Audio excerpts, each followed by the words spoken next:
Thank you very much for joining me again. Today, I will show you one amazing feature of the Samsung. This is a four-year-old Samsung phone, which is S20 FE. And I'm going to show you one feature which even iPhone 16 Pro Max don't have it. So let's see what the Samsung has amazing feature. So just go into the settings. So when you go a little down, so look at this.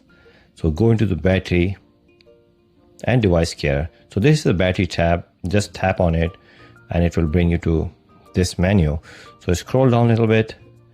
There is a wireless power sharing. So when you go into that menu, so just turn it on, and all you need to do is you can just charge your you can just put your phone on top of that and it will wirelessly charge. You can charge your watch, you can charge any device which is compatible with the wireless charging. So let's try with that. So just put it there. This is the iPhone, by the way. So let's try this and see what is going on.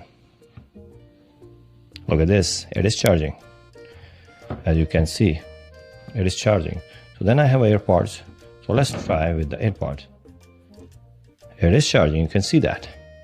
So which means it is charging all compatible, wireless compatible devices. That's amazing feature. Even iPhone 16 Pro Max don't have. They have only the wireless charging for the AirPods, not to any compatible wireless devices. So here is Samsung wins. Thank you very much for joining. If you like this video, thumbs up, share with your friend, and see you in the next video.